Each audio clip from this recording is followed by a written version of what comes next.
Hey guys, it's Dakota Wixom here from allthingsmotion.net. Today I'm going to show you how to animate in After Effects using fractals. Here's the example that I made earlier. Hopefully you can hear this. So this is actually one huge fractal that falls off at the end, and we're just scrolling across it. Not too exciting. So here you can see the bigger Mandelbrot fractal. But here's where things get interesting. This is where I started laying 5 different fractals over each other and animating them all using wiggle expressions. So this is what I'm going to show you how to do today.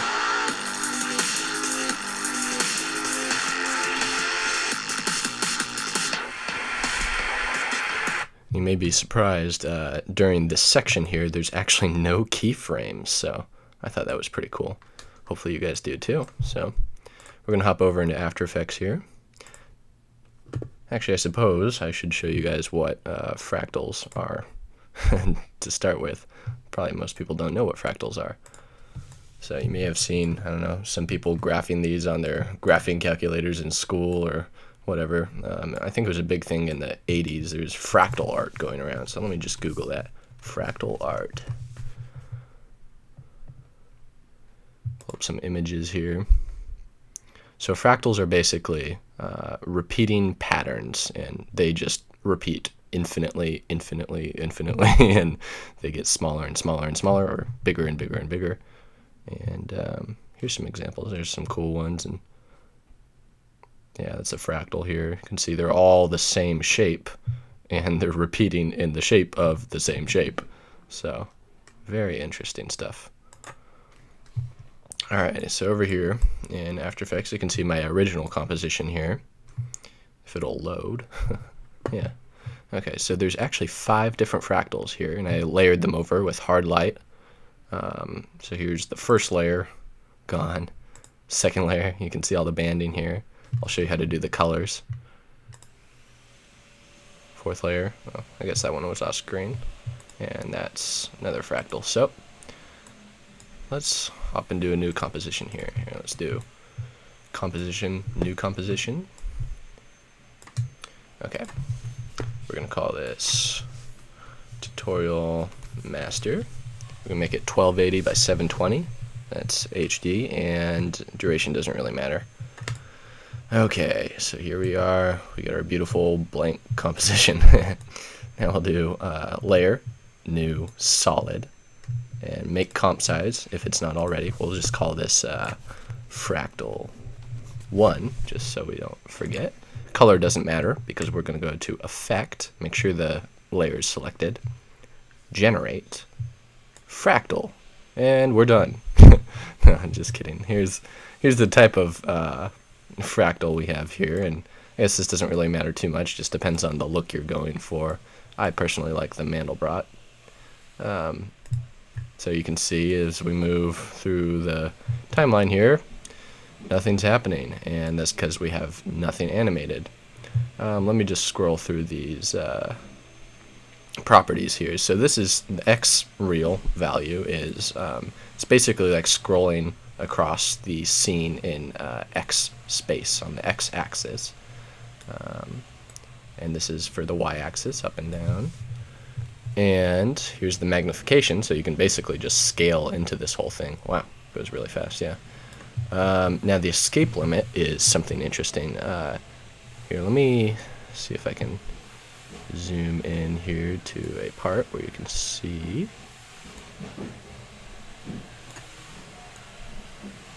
Alright, and we'll increase the magnification here. So, you can see there's tiny fractals here. And, whoa, gonna move really slow here. I'm scrolling by really small values by holding down Command on a Mac, not sure what it is on a PC, and scrolling here, and it goes really small instead of bigger numbers. Now, if we increase the escape limit, it'll actually add fractals. You probably can't see that, but it's adding more fractals down here. So if we start decreasing this, it's decreasing the number of iterations of fractals. So you can see here some of them disappeared. decrease it some more, even more disappeared. It's basically just stopping the fractal, because I mean it's not infinite on a computer, otherwise you'd be rendering for an infinite amount of time. So I find that about 150 is okay. Can get a lot of detail in with 150. So, and you don't need to waste processing power by going to 300, but if you want to, go for it, I guess. Now we're gonna, here, let me, oh, that was the dog. Let me do 0 magnification so we can see everything here. I'm gonna reset these values by, you can right click on it and do reset, right click, reset, just to make sure the fractal's in the center here. So and the Julia factor, I'm actually not 100% sure what the Julia factor is. I didn't really use it in mine, so I guess I'll do a little research after this tutorial and might post it below. I think it's actually another layer of fractals that kind of creates the indents, but I could be wrong. Post inversion offset, you don't need to worry about that. Here's the color settings. So I had it set to, I think, escape angle on one of them. Yeah, that creates a really strange properties here. You can change the hue and kind of offset that. You can animate that even if you want. Here's the number of iterations, and you can offset that too. Creates a little bit more banding though. So I don't know, it just depends what effect you're going for. I mean, I kind of like this one. It's kind of cool. And of course, you can change the hue on all this. Oh, I guess you can on that one. There we go. You can change the hue on that one. So, I mean, you can do all sorts of stuff, and ooh, that's kind of cool. Going from red to yellow, yeah. I guess we'll keep that. Okay, so that's our first fractal. And actually, I guess we should animate it. So here, I'm going to Alt-click on this keyframe.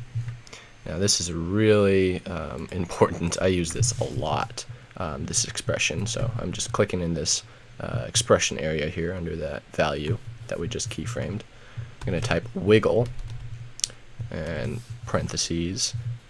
I think I did 0.1 or 0.25, and that's the number of iterations per second. So it's going to cycle through this value 0.25 times per second, comma, and this is our value that it's going to cycle through.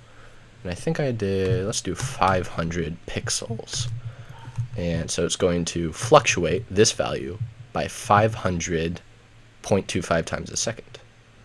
So, oh, that was way too much. Let's go 2. There we go. All right, so now it's moving back and forth. Yep. Here, let me hop back into this composition. And I'll see what values I used. Yeah, 0.252, 0.252. Yep. Okay. So now we're going to keyframe the Y value. You can do it here, or if you click on the fractal again, you can Alt-click up here. We're going to enter the same value, wiggle 0.25, comma 2.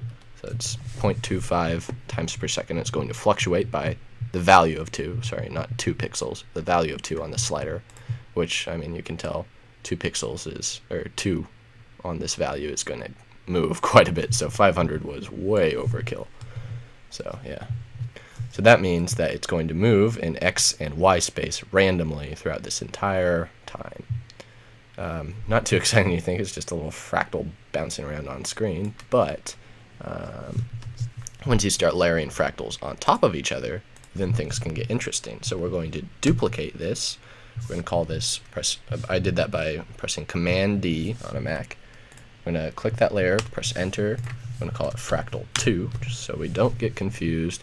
You can even change the type of fractal here, even change your equation. Let's do that. Yeah, there we go. It kind of looks like a snowflake.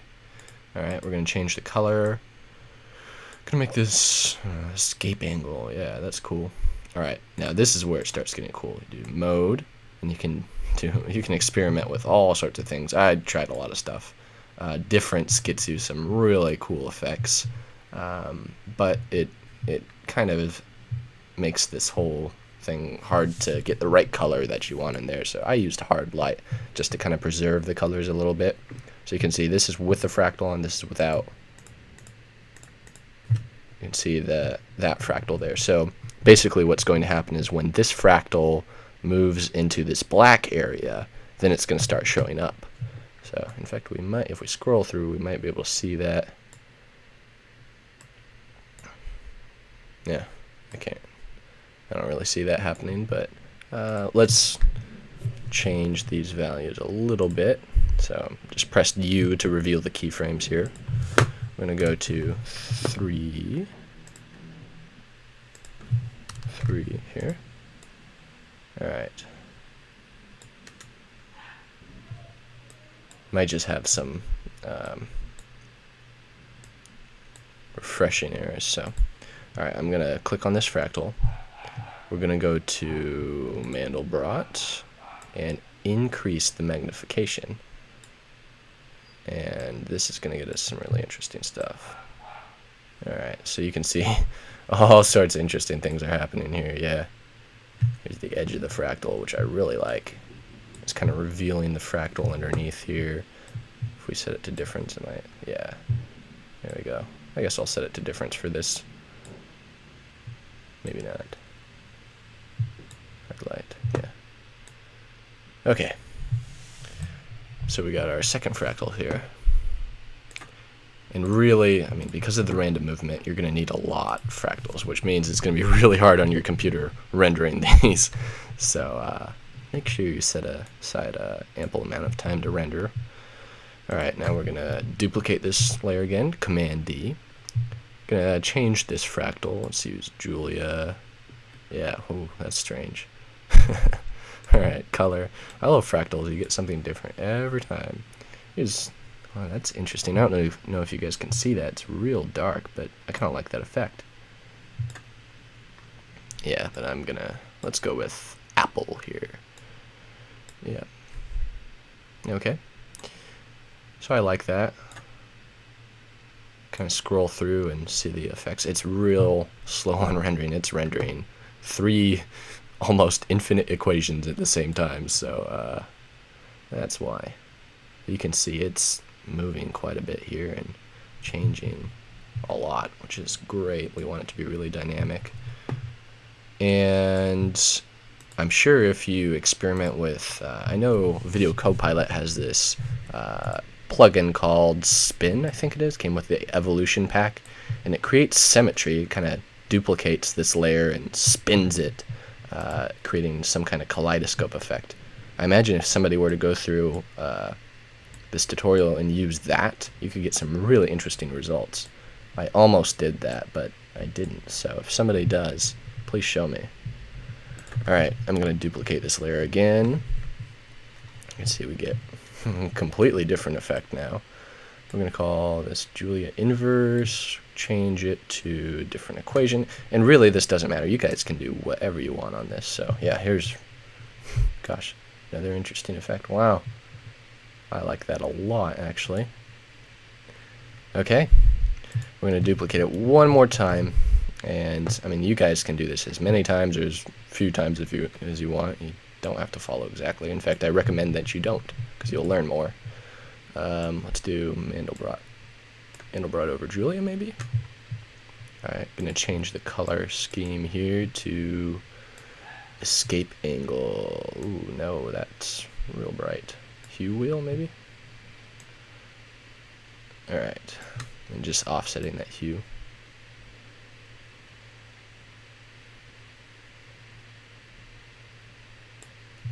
Yeah, I don't know about that. I think it might be too big, so I'm gonna go to Mandelbrot. We're going to scale down. Oh yeah, that's why. It was basically tinting the entire scene blue. So I'm gonna scale down the thing here. Actually, let's scale it up. Maybe change the overlay mode to difference. Alright. Sure. Okay, here we go.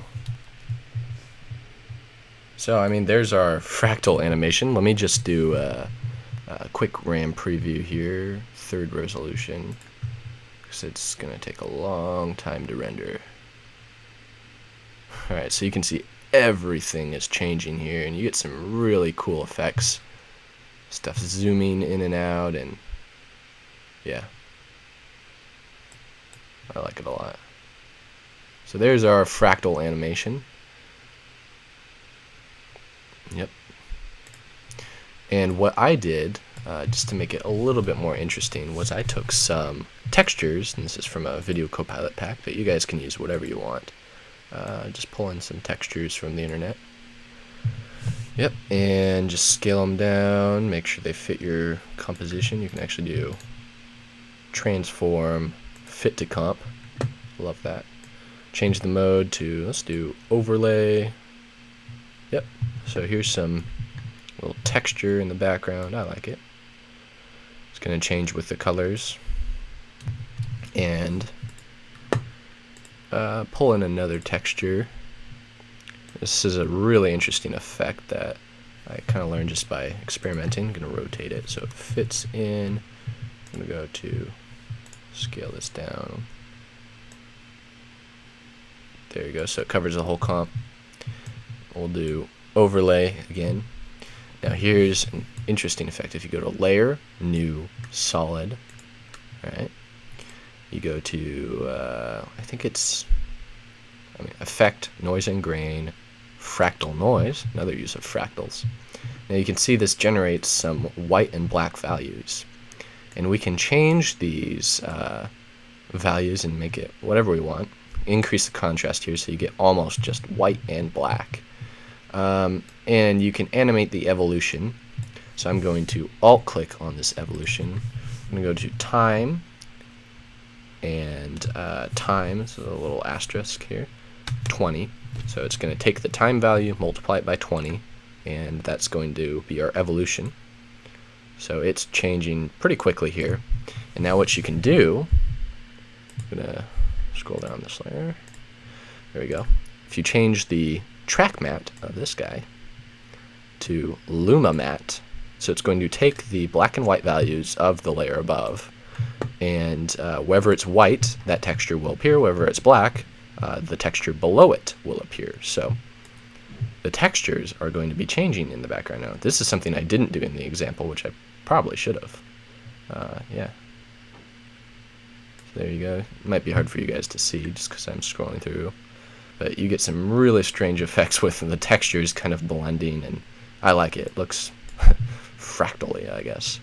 So, we're going to add some color correction. What's After Effects without color correction? So layer, new, adjustment layer. Alright, we're going to go to Effects. And I like using Magic Bullet Looks, but because most of you guys probably don't have that, I'm just going to do color correction, curves. And just increase the contrast here just to make it a little bit more dynamic. Stuff will change faster. Let's do effect. Change the levels a little bit. Pull in the whites here. Increase the gamma just so you can see more. I like that. Oh, maybe too much.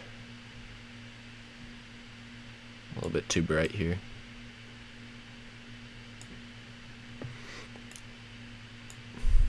Yeah, but when working with abstract stuff like this, you really don't need to follow all the rules. So, alright, I like that. Okay, I'm going to save it. Alright, and now if we go back to the original example, let's see, I have that under QuickTime here. Alright, actually, I'm recording on QuickTime, so hopefully this doesn't mess up things. We'll see. So you can see at the beginning here, hopefully you guys can hear the audio, but as this bass drum kicks in, the whole animation is kind of fluctuating with those values. So when the bass drum gets real loud, it really blurs the scene. And I really like this effect. You can use it with all sorts of things. You can link the audio values to any value in After Effects. Very powerful, creating animation with very few keyframes. So I'm going to show you guys how to do that real quick here. In fact, I think the next tutorial might be on something similar. You guys will see. I'm gonna go back to After Effects here. Here we go. Let's see. The music I'm using, by the way, is it's called Spellbound from this guy named calls himself Flex Vector. Let me just pull up his website here, flexvector.com. There's a link to it on the blog. Excuse me. Anyways, he has some really strange music, but very, very interesting. I like it a lot. So, also his music is Creative Commons, so you guys can use it for basically whatever you want as long as you're not selling it. I contacted him and asked him if it was cool if I used his music in my animation, but technically you don't need to do that since it is Creative Commons. So he's a really cool guy. I recommend his music. Alright, so what are we going to do? Oh yeah. Alright, layer, new, solid, and we're going to call this sound keys. Let me just rename this layer below adjustment layer. We're going to call it color correction. Whoops, put 3 R's, but that's okay. Alright, just to keep our layers in order here. Alright, so sound keys. I've got to pull in the audio file here. I'm going to use the same song. Actually, I'm going to use a different song. It's a little bit more dynamic. Here we go. Alright, delete that. Doesn't matter what song you use. I mean, obviously, it's up to you. Okay, so we don't see anything because that's our black layer here. So we're going to click on that layer, go to Effect, Trap Code, and sorry, not everybody will have this plugin. You have to buy it from Red Giant. So for those of you that do have it, great. If you don't, that's alright. It doesn't really matter. It's just an extra effect. You can still get the fractal animation going. So here we go. So let me just solo this layer. Alright. So you can see the values here. This one goes really high, so we're going to change the range. There's also, if there's any Red Giant developers listening to this by chance, there's a problem with the Retina displays. I'm using a Retina display MacBook. This line here is 1 pixel, so if I scroll out, I cannot see the line at all, and it's pretty annoying. So hopefully somebody figures out how to fix that. Alright, I'm just going to isolate these values here. And so basically what Sound Keys does is it analyzes your audio, and however, I think it goes by like percentage that this box is filled by the waveform. If it's all the way full, it's going to be a percentage of 100%, obviously, and it's going to output a value, which you can change. It can output, 100% will be 360, or 100% will be 1, or 100. For this one, we're going to use 100. And so if it's 50% full, it's going to output a value of 50 in a keyframe, which is really useful, as you'll see later. So we're just going to use one value. I mean, you can keyframe all sorts of stuff and have them doing all sorts of different things. I'm actually going to keyframe the entire thing here, and you'll see why later. Alright, there we go. And I'm going to click Apply, so that's going to... It's going to take a while here. It's going to analyze the music and render out all of these keyframes, all of these values for the entire length of the song. And if you click on the value and press U, you can see hundreds and hundreds and hundreds of keyframes.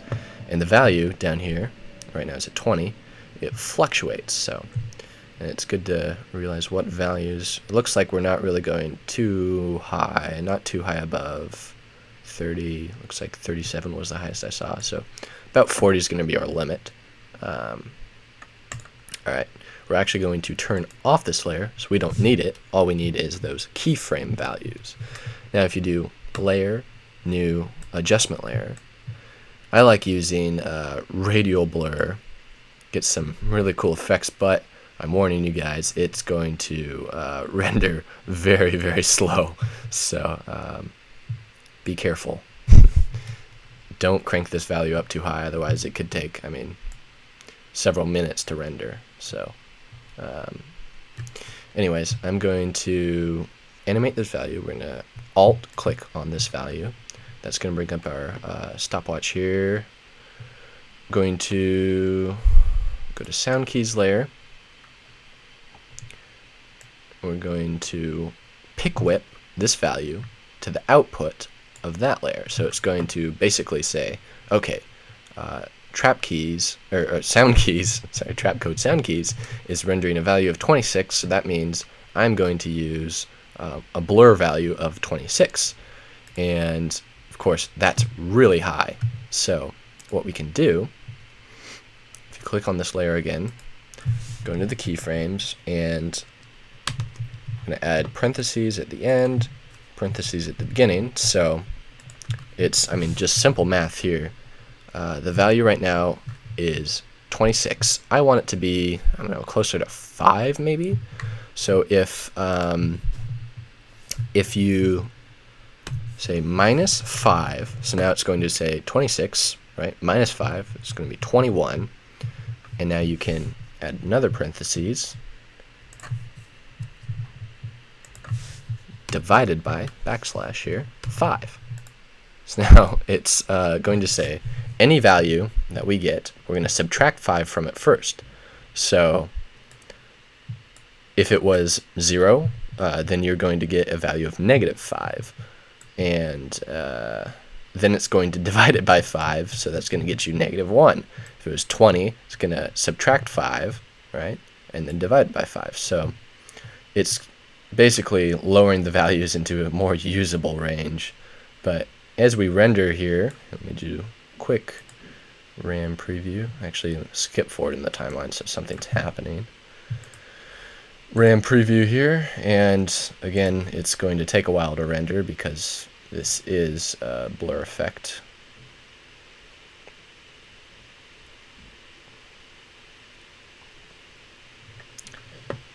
Sorry, not very interesting video, but alright. So, I don't know if you guys can hear it, but the values are fluctuating. The blur values are fluctuating with the music. Very strange song. Another one by Flex Vector. Alright. I think that's it.